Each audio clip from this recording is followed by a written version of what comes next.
Nous sommes de retour avec nos invités, Firmin Teko Agbo, journaliste, chroniqueur politique, David Baïni Diagbavi, il est de togosite.com. Nous allons parler maintenant de la Côte d'Ivoire, le premier gouvernement du troisième mandat dévoilé. Les gens parlent du premier mandat de la Troisième République. Les gens parlent également du troisième mandat du président Alassane Dramane Ouattara. En tout cas, le gouvernement du Premier ministre Hachi Jérôme Patrick est sorti. Les cadres, certains cadres sont là, même s'ils changent de ministère, comme Madame Kandia Kami Soko Kamara, qui est désormais ministre d'État, ministre des Affaires étrangères, de l'intégration africaine et de la diaspora. On a encore un autre ministre d'État, ministre de la Défense, Téné Birahima Ouattara, le petit frère du président Alassane Dramane Ouattara, ministre d'État également, ministre de l'Agriculture, un poste très important en Côte d'Ivoire et du développement rural, Kobena, Kwasi Adjoumani, Firmin, voilà, l'équipe est sortie. Hein.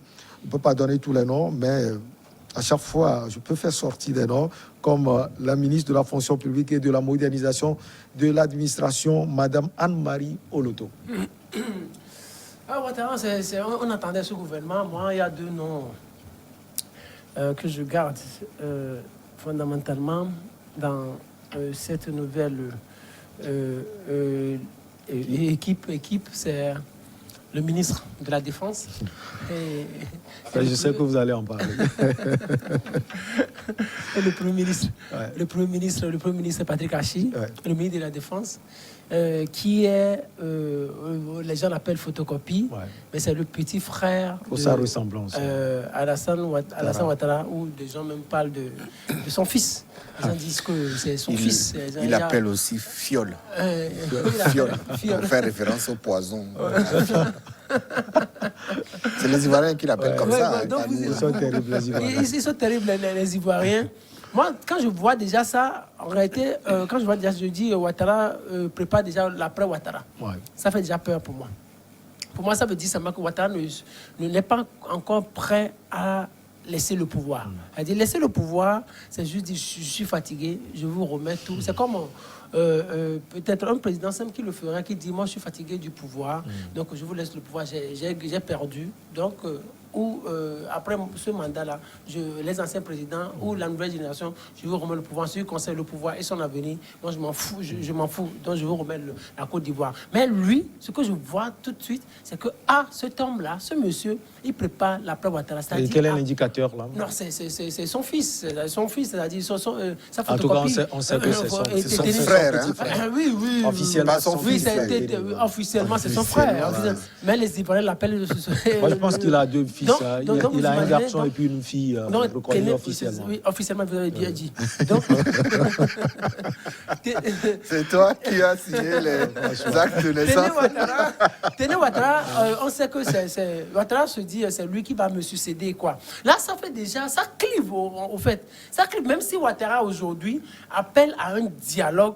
Ceux-là qui vont venir au dialogue, à moins qu'ils s'interdisent de réfléchir. Est-ce que c'est le seul fait que Téné soit désigné ministre de la Défense qui fait de lui le successeur de son grand frère? Oui, moi je dis, par exemple, ministre de la Défense, vous imaginez? Ministre d'État, ministre de la Défense. Ministre de la Défense, c'est lui qui a la main sur les armes. Vous imaginez, la Côte d'Ivoire, c'est un pays très fragile sur le plan sécuritaire. Au Niger, on a vu Bazoum, ministre de l'Intérieur. Dans des pays, on voit des ministres, le ministre des Affaires étrangères. Le ministre de l'Intérieur, et il devient aujourd'hui président de la République. Bazoum, ministre de l'Intérieur. D'ailleurs, on parle de ministre de l'Intérieur, ministre de la Sécurité. Ça veut dire, l'intérieur, tout le pays, c'est lui qui le maîtrise. Vous imaginez un ministre de la Défense aujourd'hui, ça veut dire c'est lui qui a la main sur les armes. Donc, la première sécurité de Ouattara, c'est son petit frère aujourd'hui. Et donc, ici, vous ne pensez pas que c'est une question aussi de confiance? Oui, c'est une question. On a son petit frère. Oui, c'est une question de confiance. Voilà. Bacha a été ministre de la Défense au Togo. 2005. Il est où? Il est où là où il est? Aujourd'hui, il est où? Donc, ça veut dire simplement, vous imaginez, si on demandait à Fort aujourd'hui, Fort Gnassingbé aujourd'hui, de placer encore un de ses petits frères, parce qu'à l'époque, peut-être cela lui avait été imposé. Peut-être il était arrivé franchement, il n'avait pas toutes les notions en ce qui concerne la gestion d'un pouvoir. Il avait son petit frère. Et aujourd'hui, vous avez vu la suite. Vous avez vu la suite, ce que ça a donné. Aujourd'hui, si quelqu'un, un Alassane Ouattara, qui a fait déjà 10 ans au pouvoir, qui place là à la défense, son petit frère, ça veut dire qu'il a tout d'abord, il n'a plus confiance aux Ivoiriens d'origine même.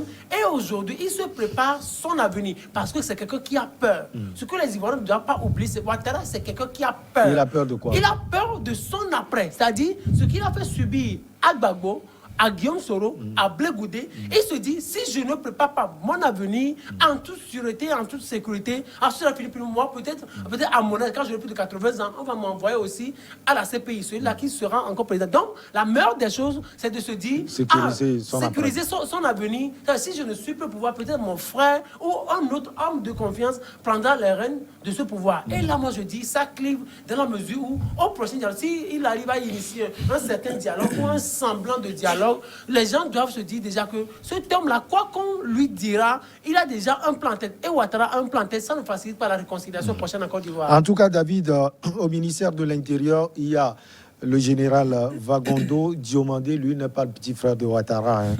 Oui, on a vu dans certains pays comme le Niger, où le ministre de l'Intérieur aussi est devenu le dauphin du ministre, du président Issoufou.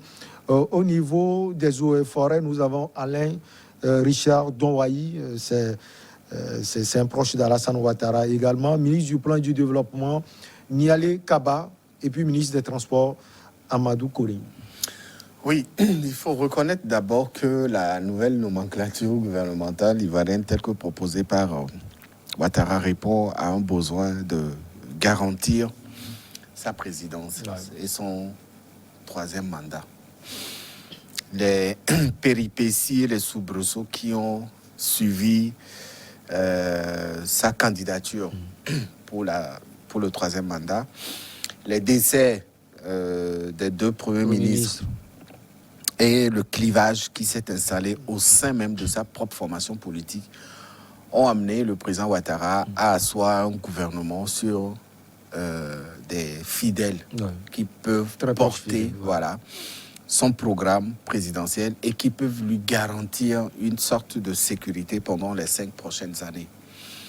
Lorsque vous regardez en fond, vous comprendrez aussi que ce gouvernement est un gouvernement à 90% ethnique, des gens qui sont de la région ethnique de Ouattara.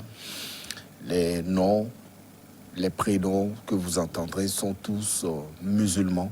Et ces noms viennent d'une partie de la Côte d'Ivoire qui est connue de tous et qui est la partie nord, voilà, région de naissance. Mais ce n'est pas interdit de travailler avec ses proches. Non, ce n'est pas interdit. Mais quand vous comparez ce gouvernement au précédent, vous verrez qu'il y a plus de diversité dans l'ancien gouvernement que celui-là. Le deuxième constat aussi, c'est le départ de certains ministres qui ne se retrouvaient plus tellement dans la politique proposée par Ouattara. Il y a eu des histoires qui ont circulé sur les réseaux sociaux et qui ont été rapportées par certains proches du chef de l'État, des secrets d'État, des dossiers surtout relatifs au décès de du Premier ministre Bakayoko, les conditions de son décès. Certains ont parlé d'assassinat, d'autres ont parlé d'empoisonnement. Le gouvernement donne sa version. Il serait victime d'un cancer foudroyant, alors que derrière, il y a eu des supputations, il y a eu des rumeurs qui ont circulé. Et ça venait même de l'entourage direct du chef de l'État. Donc ça commençait à faire peur et il fallait véritablement changer cette équipe-là. Et puis, à la suite du repositionnement de Hachi Patrick comme Premier ministre, et à la suite aussi de l'élection présidentielle, il faut asseoir une nouvelle équipe gouvernementale, comme ça se fait dans pratiquement tous les pays francophones.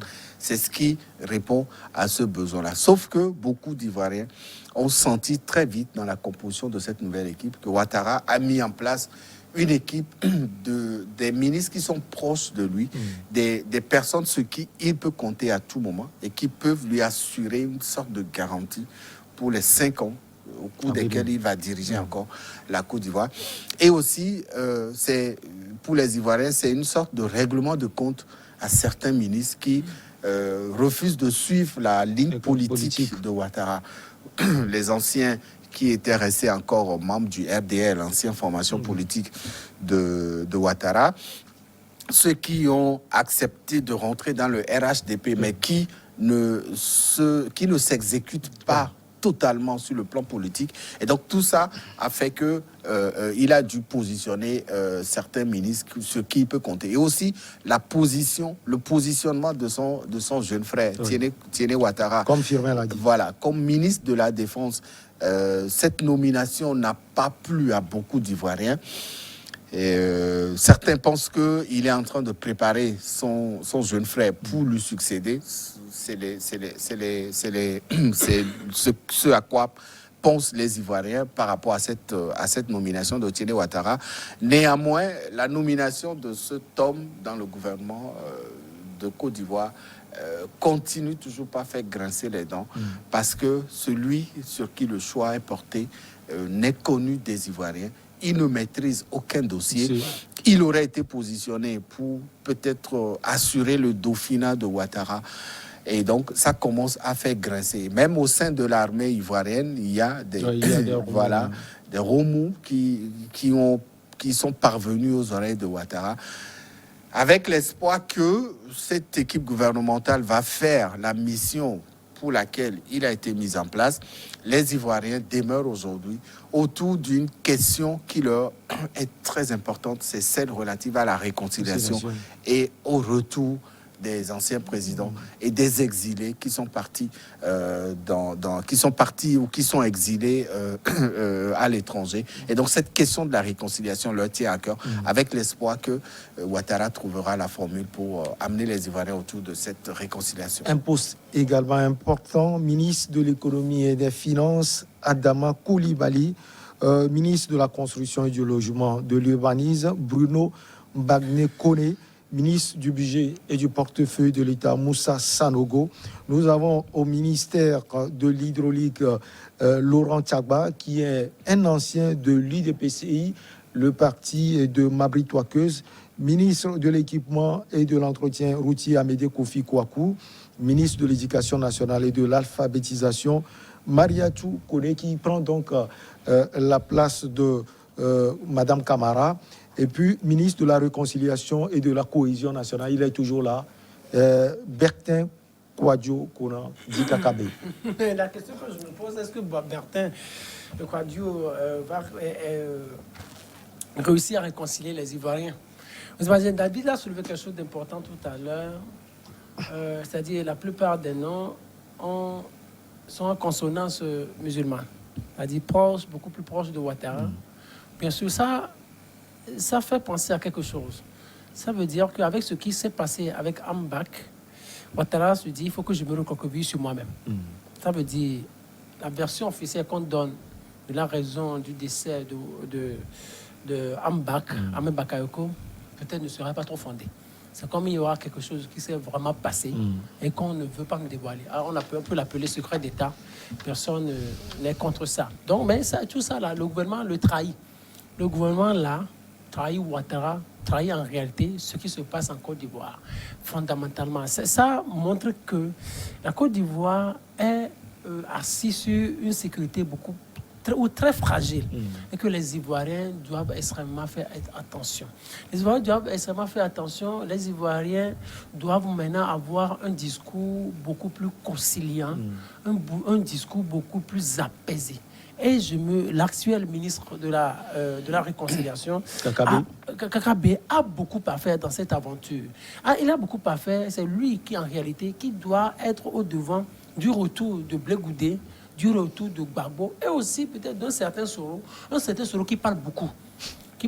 Et c'est lui qui n'arrange même pas les choses. Oui, je dis même qu'il n'arrange pas les choses parce que quelqu'un qui parle beaucoup, ça veut dire que Gbagbo n'aura plus jamais confiance en lui et plus personne n'aura confiance en lui parce qu'aujourd'hui, vous dealez avec lui et demain, le jour où le cachet va brûler, les secrets vont sortir. Sur ce point-là, on se demande s'il est vraiment un homme ou s'il est vraiment un homme d'État. Parce qu'un homme d'État, ça ne parle pas. Mais Guillaume Soro, il est en train de parler et il parle en désordre. Ce n'est pas bien pour la politique et l'avenir de la Côte d'Ivoire. On sait en réalité ce qui s'est passé depuis 2002 avec cette histoire de rébellion. Tout le monde sait qui est derrière la rébellion. Mais au moment où on a besoin d'une certaine paix dans ce pays-là, il va falloir juste faire taire toutes les armes, que les armes ne crépitent plus. Donc, moi je voudrais que Ouattara et son ministre de la Réconciliation nationale soient beaucoup plus sincères dans cette nouvelle aventure. C'est-à-dire qu'on permette à ce que les Gbagbo, Blé-Goudé et autres reviennent au pays, rentrent, et que Ouattara essaye un dialogue. Et autour de la table, on verra Ouattara, on verra les anciens présidents. C'est-à-dire que Gbagbo n'aura pas... Pardon? Les trois. Les trois, c'est-à-dire Ouattara, Gbagbo et le gars du PDCI, Bédié. En tout cas, les deux autres aussi ont des envies de devenir encore président. Encore président, excusez-moi, mais c'est une absurdité politique, surtout dans ce pays-là. Dans ce pays-là, on n'a plus besoin de ça. C'est-à-dire que Gbagbo, lui, va revenir. Avec tout ce qu'il a subi, après 10 ans passé au pouvoir, 10 ans au niveau de la CPI, ça veut dire 20 ans. Avec tout ce qu'il a eu à vivre, il a dit venir aujourd'hui, rentrer en Côte d'Ivoire, dire moi, vous votez pour moi, ainsi ça veut dire, il y aura une division sérieuse entre lui et Charles Blé-Goudé. Parce que Charles Blé-Goudé, lui, se dit... Il se positionne. Il a dit... Ce qui devrait se faire, c'est qu'autour de la table, qu'il y ait ces trois anciens présidents, ou présidents et anciens présidents, et qui discutent sincèrement de l'avenir de la Côte d'Ivoire. Et justement, l'avenir de la Côte d'Ivoire, on va revenir juste après la pause. On va encore parler un peu de la Côte d'Ivoire et voir le reste du gouvernement ivoirien. On marque une petite pause.